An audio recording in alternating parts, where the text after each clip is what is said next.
नमो बुद्धाय। शांत रहकर अपने अंदर झांको, जीत अवश्य तुम्हारी होगी। गौतम बुद्ध द्वारा बताई गई प्रेरणादायक और रहस्यमयी कहानी।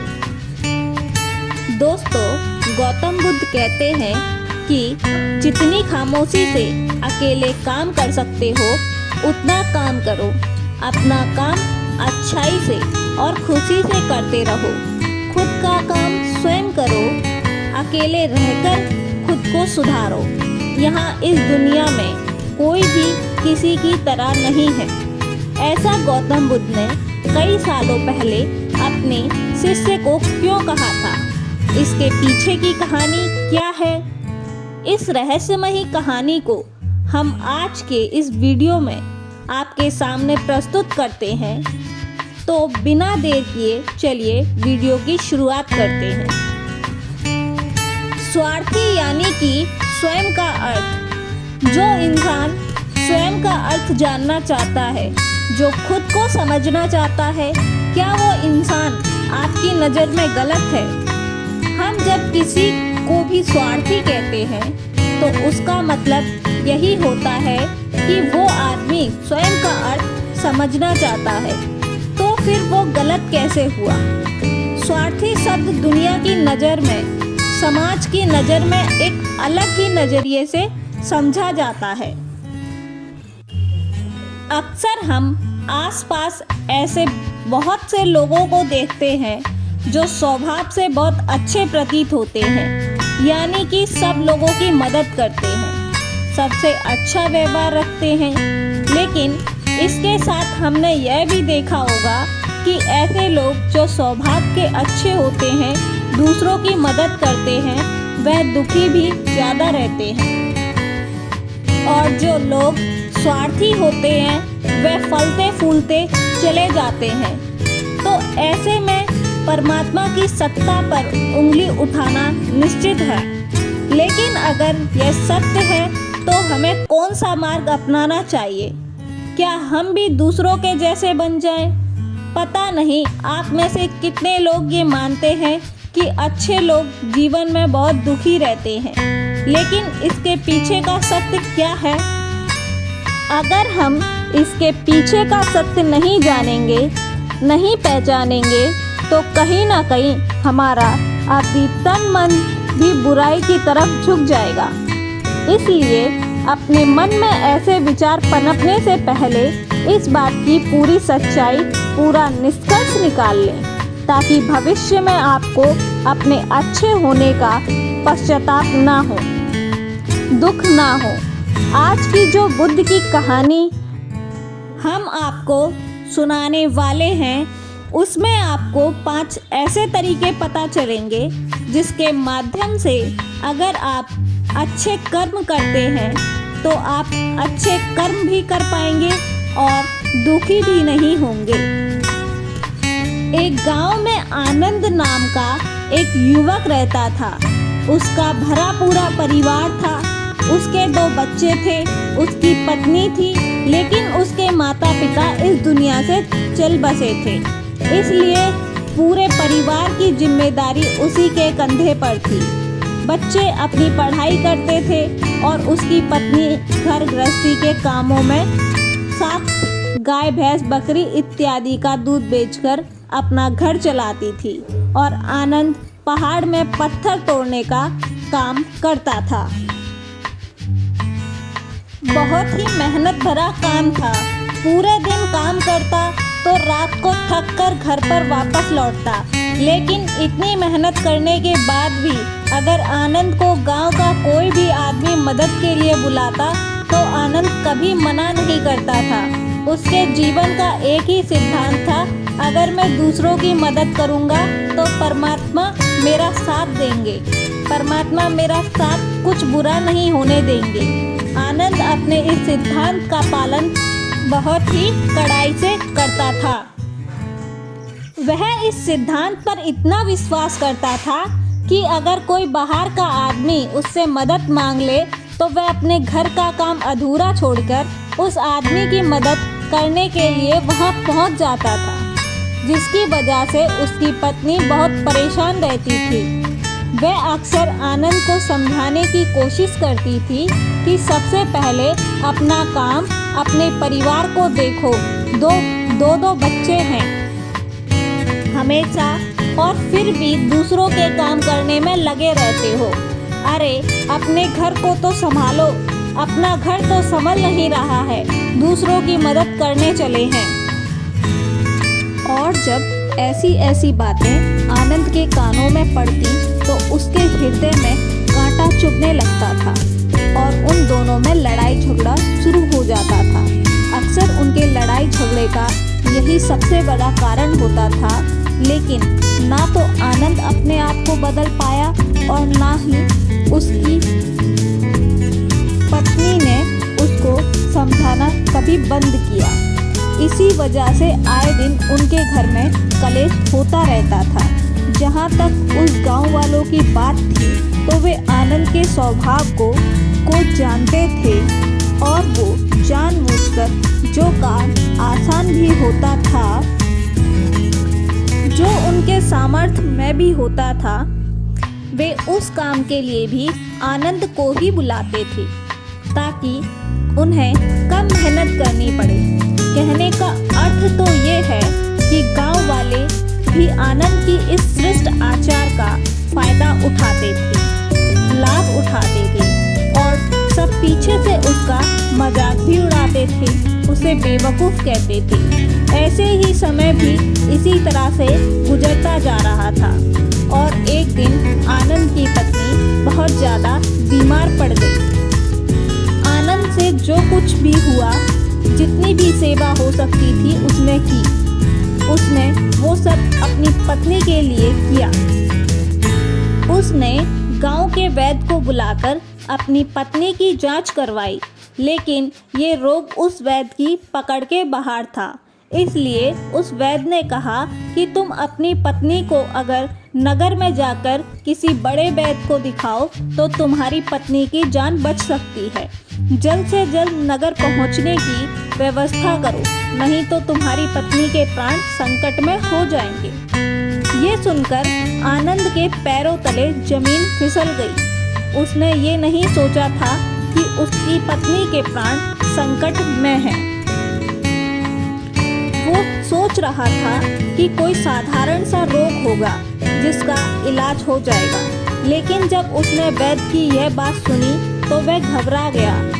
अब पत्नी को नगर तक कैसे लेकर जाए, क्योंकि उसके पास इतना धन नहीं था कि वह अपनी पत्नी के लिए घोड़ा गाड़ी करके उसमें अपनी पत्नी को लेटाकर नगर में ले जा सके। उसकी पत्नी की हालात बिल्कुल भी चलने की नहीं थी, इसलिए उसे नगर पहुंचने के लिए किसी घोड़ा गाड़ी की ज़रूरत थी। संयोग से उसके पड़ोसी धम्मों के पास एक घोड़ा गाड़ी थी। वह अक्सर व्यापार के लिए अपनी घोड़ा गाड़ी नगर में लेकर जाया करता था। इसलिए आनंद के मन में विचार आया कि मैं धर्मों से घोड़ा गाड़ी ले सकता हूँ। मैं धर्मों की इतनी मदद करता हूँ, कभी उसके काम को नहीं टालता, तो वो मेरे काम को कभी मना नहीं कर सकता। और यही सोचकर वो घोड़ा गाड़ी लेने के लिए धन्य के पास पहुँच जाता है। लेकिन धन बहुत ही चालाक इंसान था। वो बिना किराए के अपनी घोड़ा गाड़ी अपने सगे संबंधियों के लिए भी नहीं ले जाता था, तो आनंद तो दूर की बात रही। जब आनंद ने उस घोड़ा गाड़ी के बारे में पूछा तो उसने यह कहकर उसका काम टाल दिया कि मेरे घोड़े बहुत ज़्यादा बीमार हैं, वो शायद बच भी मुश्किल से पाएंगे। 5 दिनों से उन्होंने कुछ नहीं खाया और ना ही वे खा रहे हैं। ऐसे में बेचारा घोड़ा गाड़ी लेकर कहाँ नगर तक पहुँच पाएगा। हाँ, अगर तुम कुछ धन की व्यवस्था कर सकते हो तो मैं अपने एक मित्र की घोड़ा गाड़ी तुम्हारे लिए मंगवा सकता हूँ। यह सुनकर आनंद परेशान और चिंतित हो गया, क्योंकि उसके पास धन तो था ही नहीं। इसका मतलब उसकी पत्नी बड़े नगर में वैद्य के पास इलाज के लिए पहुंच ही नहीं पाएगी। उलझन भरे विचार लिए हुए आनंद वापस आ रहा था तो उसने एक दिल दहलाने वाला दृश्य देखा। उसने देखा कि धर्म के घोड़े जो धर्म के अनुसार बीमार थे और कुछ खा भी नहीं रहे थे, वही घोड़े गांव का ही एक युवक उसकी बाड़ से खोलकर बाहर ले जा रहा था और गाड़ी में उसको जोत रहा था। यह देखकर पहले तो आनंद को कुछ समझ नहीं आया। उसके बाद जब आनंद ने उस युवक से पूछा तो उसने बताया धनु ने यह घोड़ा गाड़ी उसे किराए पर दी है। यह सुनकर आनंद का दिल टूट गया। उसने कभी सपने में भी नहीं सोचा था कि उसका सबसे अच्छा मित्र धर्म उसके साथ ऐसा कर सकता है। हालांकि इस बात पर दुखी होने का वक्त नहीं था, इसलिए आनंद वहाँ से जल्द से लौट जाता है और गांव के ही एक सेठ के पास जाकर कुछ धन उधार लेकर धनुष को दे देता है। धनुष अपने मित्र की घोड़ा गाड़ी मंगवा देता है, जिसके बाद वह अपनी पत्नी को वैद्य के पास नगर में ले जाता है। जब उसकी पत्नी का इलाज चल रहा था तो आनंद यही सोच रहा था कि वो एक दिन था जब धर्म की बेटी बीमार हो गई थी और धर्म यहाँ पर था ही नहीं, तो मैं पूरी रात वैद्य जी के पास उसके लिए बैठा रहा था, उसकी देखरेख की थी, उसकी सेवा की थी। इतने दिनों तक धर्म आया भी नहीं था तो तब भी मैं उसके परिवार की देखरेख किया करता था। हाय, कैसा दुर्भाग्य है यह, जिसके लिए मैंने इतना कुछ किया उसने एक घोड़ा गाड़ी देने से मुझे मना कर दिया, और वो भी तब जब मेरी पत्नी जिंदगी और मौत के साथ खेल रही थी। कुछ देर बाद वैद्य बाहर आकर आनंद को एक बहुत बुरी खबर देता है। वह आनंद को बताता है कि उसकी पत्नी को एक बहुत भयंकर रोग हो चुका है और जिसका कोई इलाज नहीं है। उसके पास कुछ समय ही शेष बचा है। यह सुनकर आनंद दुखी होकर वही जमीन पर बैठ गया। उसकी पूरी दुनिया उजड़ने वाली थी और उसे कोई रास्ता नजर नहीं आ रहा था। कुछ समय बाद उसकी पत्नी चल बसी। अब दोनों बच्चे की जिम्मेदारी उसके कंधों पर आ गई थी। लेकिन यहाँ पर आनंद के सारे सिद्धांत टूट चुके थे, उसके सारे भ्रम खत्म हो चुके थे और अब उसके दिमाग में एक ही बात थी कि अच्छा कर्म करने से परमात्मा साथ नहीं देता, बल्कि जो लोग बुरा कर्म करते हैं वे लोग फलते फूलते हैं, और इस बात का मैं सबसे बड़ा गवाह हूँ। यह विचार अक्सर उसके दिमाग में चलते रहते थे और इसी वजह से उसका मन धीरे धीरे संन्यास्त हो गया। वो दुनिया से दूर हट गया और एक दिन ऐसा भी आया जब वह अपने बच्चों को अपने रिश्तेदारों के पास छोड़कर इस देश दुनिया को त्याग कर एक सन्यासी बनने के लिए घर से निकल पड़ा। उसने गांव में किसी को कुछ नहीं बताया। किसी को नहीं पता था कि आनंद अचानक से कहाँ गायब हो गया। सन्यास की दीक्षा लेने के लिए वह एक बौद्ध भिक्षुक के पास जा पहुँचता है। बौद्ध भिक्षुक उस समय ध्यान में बैठे हुए थे।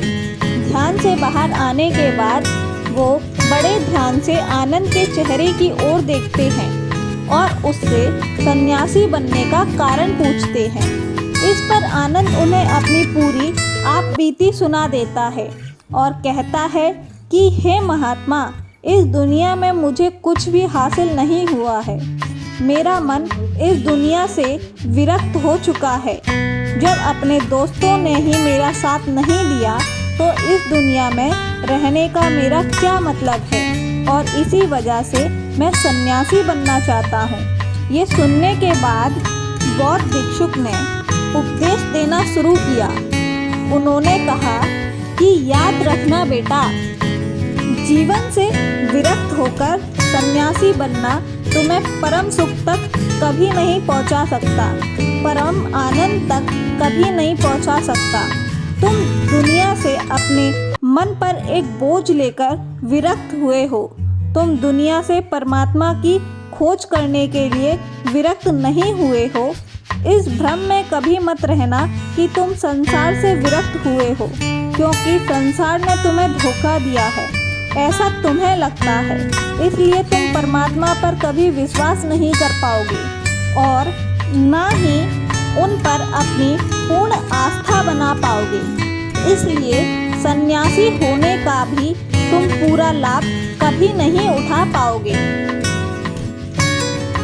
सन्यासी होने का लाभ तब मिलता है जब हमारी प्रभु में, परमेश्वर में, परमात्मा में पूर्ण आस्था बन जाती है। मैं पूछना चाहता हूँ कि तुम्हारी आस्था परमात्मा में है? यह सुनकर आनंद कहता है कि हे महाराज, मैं तो इस दुनिया को देखकर आया हूँ कि जो बुरे कर्म करता है वह फलता फूलता है और जो अच्छे काम करता है उसे कुछ भी नहीं मिलता। परमात्मा उसे दुख ही दुख देते हैं। इसलिए मैं परमात्मा पर अपनी पूर्ण आस्था कैसे बना सकता हूँ? यह सुनकर उस बौद्ध भिक्षुक ने कहा कि यही तो मैं तुम्हें समझाना चाहता हूँ कि तुम पूरी ऊर्जा अपनी सन्यासी जीवन में लगाओ और उसके बाद भी तुम्हें फल प्राप्त ना हो तो तुम्हें कैसा लगेगा। इसीलिए किसी की भी मदद करने के लिए मैं 5 सिद्धांत तुम्हें बताता हूँ। यह 5 सिद्धांत समझकर संसार में वहीं लौट जाओ और संसार में एक गृहस्थ जीवन जियो। उसके बाद ही सन्यासी जीवन का उदय होगा। जब हम अपने गृहस्थ जीवन को पूर्ण रूप से समझ लेते हैं और अपनी जिम्मेदारियों का निर्वाह कर देते हैं, यह कहकर बौद्ध भिक्षुक ने कहना शुरू किया कि जब भी तुम किसी की सहायता करते हो, किसी की मदद करते हो, तो उसमें सबसे पहली बात, सबसे पहला सिद्धांत जो ध्यान रखने का होता है वह होता है कि किसी की मदद करते वक्त, किसी की सहायता करते वक्त कभी भी उससे उम्मीद मत रखना। यह मत सोचना कि आज मैंने इसकी इतनी सहायता कर दी, मदद कर दी, तो कल बदले में मैं यह भी मेरी सहायता करेगा, मेरी मदद करेगा। अगर तुम ऐसा सोचोगे तो तुम्हें जीवन में दुखों का सामना करना ही पड़ेगा, क्योंकि एक नहीं तो दूसरा या दूसरा नहीं तो तीसरा कोई ना कोई तुम्हारी उम्मीद जरूर तोड़ देगा और वास्तविकता में वो मदद या सहायता होगी ही नहीं। वह हमारे लालच का ही एक रूप है। हम उसकी सहायता या मदद निर्भर तरीके से नहीं कर सकते। हमारे मन में लालच का भाव है, हमारे मन में बदले का भाव है। हम यह सोचकर मदद करते हैं कि इसकी मदद कर दूंगा तो कल यह भी मेरी मदद कर देगा, और यही लालच हमें अक्सर उन लोगों की मदद करने पर विवश करता है जो किसी न किसी रूप में धनवान होते हैं, क्योंकि हमें लगता है कि कल ये आदमी धन के द्वारा मेरी मदद कर सकता है, और इसलिए जिस इंसान को वास्तविकता में मदद करने की आवश्यकता है, हो सकता है कि वह इंसान गरीब हो, लेकिन हमारा मन अपने लालच के वशीभूत होकर उसकी मदद कभी नहीं करेगा। इसलिए किसी की मदद और किसी की सहायता करने के अपने विचार को, विस्तार को केवल एक प्रकार के वर्ग के लिए अपनी सहायता या अपनी मदद पेश मत करना। उन सब के लिए समान होनी चाहिए। जरा सोचो, एक तरफ तुम्हारा मित्र जिसके पास धन है, संपदा है, और दूसरी तरफ कोई गरीब औरत जो भूखी बैठी हुई है। तुम्हारा दोस्त तुमसे कहता है कि यार आज तो खाने के लिए अच्छे अच्छे पकवान मंगवा लो बाजार से, और दूसरी तरफ वो औरत तुमसे 2 सूखी रोटी मांग रही है, तो तुम किसकी मदद करोगे? कौन मदद का हकदार सबसे पहले है? सबसे पहले हमारा कर्तव्य बनता है कि उस औरत की भूख मिटाई जाए। लेकिन अक्सर इंसान ऐसा नहीं सोचता। वह अपने दोस्त को तो खिला देगा, तो उसको बाजार से बहुत महंगी महंगी वस्तुएं मंगाकर दे देगा, लेकिन किसी गरीब को उसकी भूख मिटाने के लिए पैसा या धन नहीं देगा। दूसरी बात जो ख्याल रखने की है वो ये है कि सहायता करते वक्त हमारा लालच कभी उसके साथ नहीं जुड़ना चाहिए। अक्सर हम जब किसी की मदद करते हैं तो हमारा लालच और हमारा स्वार्थ उसके साथ जुड़ा होता है और हम अपनी भविष्य की योजना तैयार करके उस आदमी की मदद करते हैं। हम यह सोचते हैं कि अगर मैं इसका यह काम करूँगा तो भविष्य में यह आदमी भी मेरा काम पूरा कर देगा। और वो सहायता, वो मदद बिल्कुल भी परमात्मा के द्वार को नहीं खटकती, क्योंकि वो लालच है। आप अपने आप को धोखा देने के लिए अपने लालच को एक सहायता, एक मदद का रूप दे रहे हैं। तीसरी बात जो ख्याल रखने की है वो ये है कि अपने सामर्थ्य के हिसाब से दूसरों की मदद करो। कभी भी एक ग्रस्त आदमी को किसी की इतनी सहायता नहीं करनी चाहिए जिससे कि उसका परिवार और उसके बच्चे कष्ट के जीवन बिताएं। सबसे पहला फर्ज हमारा होता है अपने परिवार को सुखी रखना, उनकी ज़रूरतें पूरी करना और उसके बाद दूसरों की मदद करना। लेकिन कुछ लोग दूसरों की मदद पहले करते हैं और अपने परिवार को मदद कम देते हैं, जिससे कि परिवार में लड़ाई झगड़े आए दिन पनपते रहते हैं और ये सब हम समाज में देखते ही रहते हैं। अपने आसपास अपनी बात जो ख्याल रखने की होती है वो अपना कर्म, अपनी जिम्मेदारियां पहले निभानी होती हैं।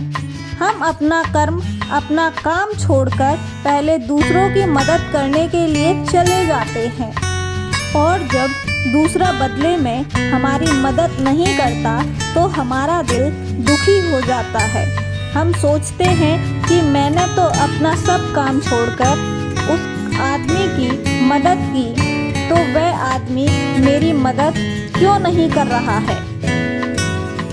इसलिए अपना कर्म सर्वोपरि, अपना कर्म सबसे ऊपर, क्योंकि वही काम करने के लिए इस दुनिया में हमारा जन्म हुआ है। और सबसे आखिर में जो बात समझने की है वो यह है कि परमात्मा की मर्जी से ही सब कुछ होता है। हमारा कर्तव्य है अपने कर्म को करते जाना। करनी धरनी तो ऊपर वाले के हाथ में है, इसलिए जो कुछ भी होता है सब ऊपर वाले पर छोड़ दो। अगर तुम्हें कोई धोखा भी देता है तो यह समझ लो कि वह सब ऊपर वाले की करनी होती है। आप यह मान के चलो कि मैं करता नहीं हूँ तो मैं एक माध्यम हूँ, करवाने वाला तो वो है। उनके सामने किसी की मर्जी नहीं चली। जब ये आस्था, ये विश्वास हमारे मन में पनपने लगती है तो हमारी सारी शिकायतें दूर हो जाती हैं, क्योंकि इस दुनिया में जो भी होता है अच्छे के लिए होता है और जो भी हो रहा है वह भी अच्छे के लिए हो रहा है और जो भी होगा वो भी अच्छे के लिए ही होगा। चाहे हमारी बुद्धि आज वर्तमान में इस सिद्धांत को समझे या ना समझ पाए, लेकिन जीवन में कभी ना कभी किसी न किसी मोड़ पर आपको ज़रूर एहसास होगा कि जो हुआ था वो अच्छे के लिए ही हुआ था। इसलिए सारी शिकायतें दूर कर दो और बस अपना कर्म करते जाओ। अपने गृहस्थ जीवन को पूर्ण रूप से जियो और उसके बाद ही सन्यासी जीवन की नींव होती है। इसके बाद बौद्ध भिक्षु ने आनंद को कहा कि वापस अपने गांव लौट जाओ, अपनी बेटियों को वापस लेकर जाओ और पालो पोसो, अपने बच्चों को वापस लेकर जाओ, दूसरी शादी कर लो। लेकिन बच्चों का पालन पोषण अच्छे तरीके से करो। यह सुनकर आनंद अपने बच्चों के साथ अपने गांव में वापस लौट आता है।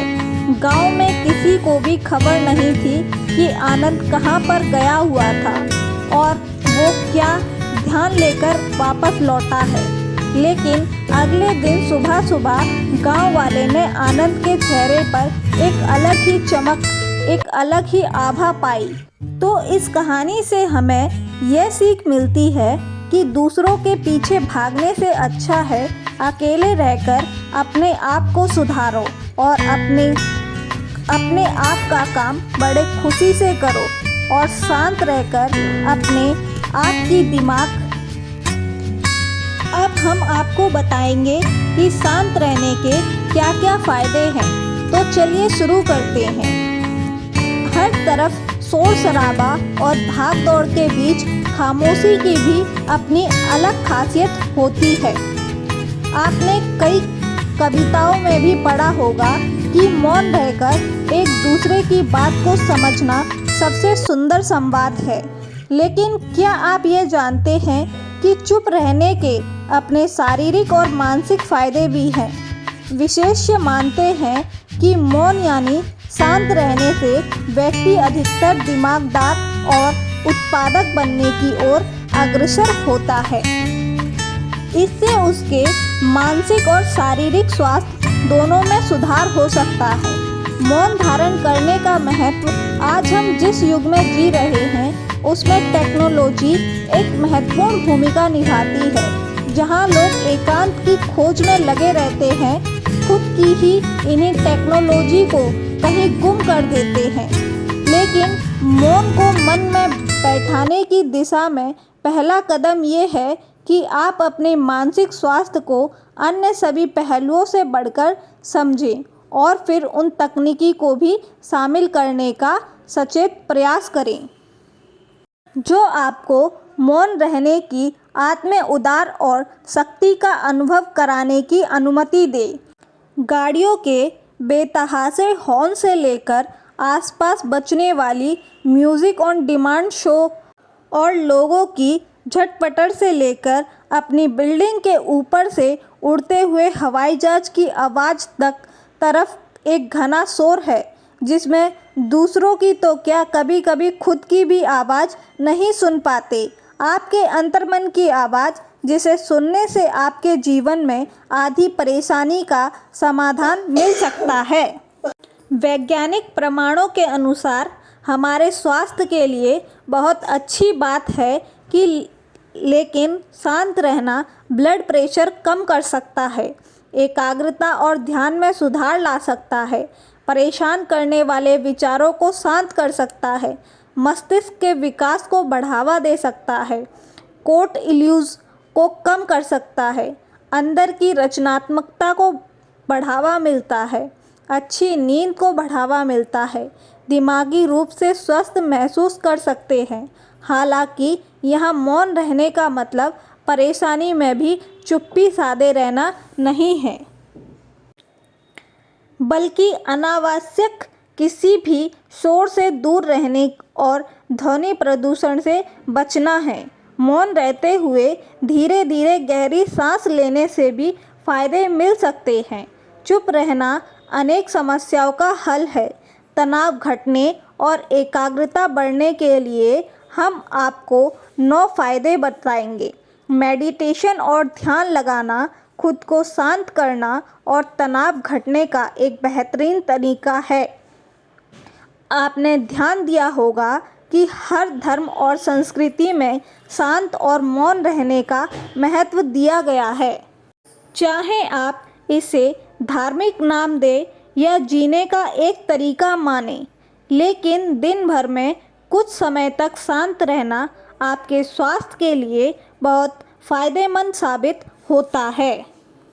कई साइकोलॉजिस्ट भी कॉन्फिडेंस बढ़ाने, कंसंट्रेशन बढ़ाने और मन की शक्ति और पॉजिटिव थिंकिंग के लिए कुछ मिनट मौन धारण करने की सलाह देते हैं। जब हम कुछ समय मौन या चुप रहते हैं तो हमें खुद से बात करने का मौका मिलता है। हम चिंतन मनन करते हैं जिससे हमारा मन शांत होता है, दिमाग रिलैक्स रहता है और हमारा दिमाग नई ऊर्जा और विचारों से भरता है। इसलिए आपको बताते हैं चुप या मौन रहने के 9 फ़ायदे। पहला फ़ायदा, दिमाग बेहतर काम करता है। एक रिसर्च के मुताबिक अगर हम दिन भर में कुछ मिनट शांत रहें तो हमारा दिमाग रिचार्ज होता है और बेहतर काम करता है। इसके लिए दिन भर में सिर्फ 3 मिनट चुप रहने से शुरुआत करें। ऐसा करने से आप देखेंगे कि आपका दिमाग ठंडा तो रहता ही है, आपके व्यक्तिगत रिश्तों में भी सुधार होता है। दूसरा फ़ायदा तनाव वाले हार्मोन्स नियंत्रण होते हैं। आज के दौर में हर तरफ शोर ही शोर है। इसकी वजह से दिमाग में तनाव पैदा होना लाजमी है। ऐसे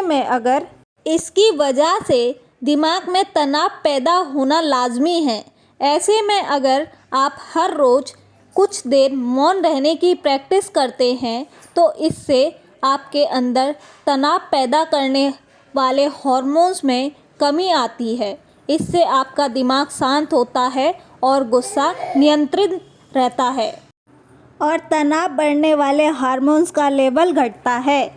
तीसरा फ़ायदा ब्रेन सेल्स बनती हैं। अक्सर तनाव, स्ट्रेस, एंजाइटी और लगातार बोलते रहने और शोर शराबे के चलते हमारे दिमाग की कोशिकाएं मरने लगती हैं। ऐसे में कुछ देर मौन रहने से हमारा दिमाग की सेल्स दोबारा बनती हैं और उनका हार्मोन्स निर्माण हमारे दिमाग की शक्ति बढ़ाता है। इससे हमारी एकाग्रता बढ़ती है और दिमाग तेज होता है। चौथा, शांत होकर सोचने समझने की क्षमता खोने लगती है। इस वजह से हमारी क्रिएटिविटी खत्म होने लगती है। जब हम कुछ देर मौन रहते हैं तो हमारे दिमाग की नई नई क्रिएटिविटी उभर कर सामने आती हैं। हमें सोचने समझने और सुनने की क्षमता हमारी बढ़ने लगती है और हम कुछ नया कर पाते हैं। पांचवा फ़ायदा, परिस्थितियों का सामना बेहतर ढंग से करते हैं। एक रिसर्च में पाया गया है कि जो लोग मौन रहने की आदत डालते हैं वो मुश्किल और तनावपूर्ण परिस्थिति में बेहतर ढंग से निकल पाने में सक्षम होते हैं। इसकी वजह से कि मुश्किल परिस्थितियों में वो अपने आप को नहीं खोते और लॉजिक के साथ सोचने की काबिलियत रखते हैं। इस कारण वो परिस्थितियों का बेहतर सामना कर पाते हैं। छठा फ़ायदा दिमाग के लिए है। ये एक्सरसाइजेज हमारे शरीर का जटिल हिस्सा दिमाग होता है। ये पूरे शरीर को चलाता है और ये हमारी सभी इमोशंस को भी कंट्रोल करता है। ऐसे में ज़रूरी है कि हम अपने दिमाग को भी व्यायाम करवाएं। जिस तरह शरीर को मजबूत बनाने के लिए शारीरिक व्यायाम की ज़रूरत होती है, ठीक उसी प्रकार दिमाग को मजबूत बनाने के लिए, उनकी ताकत को बढ़ाने के लिए मौन ज़रूरी है। दिमाग के लिए एक व्यायाम जैसा ही है और इससे ही दिमाग की मांसपेशियां तंदुरुस्त रहती हैं। सातवां फ़ायदा, पॉजिटिव विचारों का संचार। मौन रहना हमारे दिमाग को पॉजिटिव विचारों से भरता है। जब हम दिमाग को बाहरी शोर शराबे से दूर करते हैं तो कुछ समय खुद पर केंद्रित करते हैं तो हम अपने आसपास की अच्छाइयों को बेहतर ढंग से देख और समझ पाते हैं। इसके साथ ही हम अपने आसपास और खुद के भीतर की अच्छाइयों को एप्रिशिएट कर पाते हैं। इसलिए कुछ समय मौन रहते हुए खुद को समझना, अपने भीतर झांकना और अपने बारे में समझना एक बेहतरीन प्रैक्टिस है। आठवां फ़ायदा, एक अच्छा श्रोता और समीक्षक। चुप रहना और कुछ समय तक खुद को स्थिर रखना आपको एक अच्छा श्रोता और समीक्षा बनाता है। ऐसा इसलिए क्योंकि जब आप चुप रहते हैं तो आप बोलने की बजाय अधिक से अधिक सुनते हैं और उसका विश्लेषण कर पाते हैं। इससे आप पूरे तर्क और वितर्कों को जानने के बाद ही सही फैसला ले पाते हैं।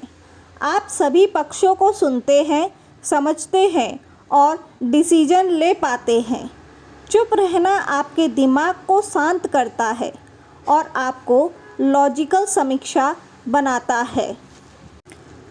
कुछ मिनट के लिए मौन रहने के लिए लोग बहुत तरीकों का सहारा लेते हैं।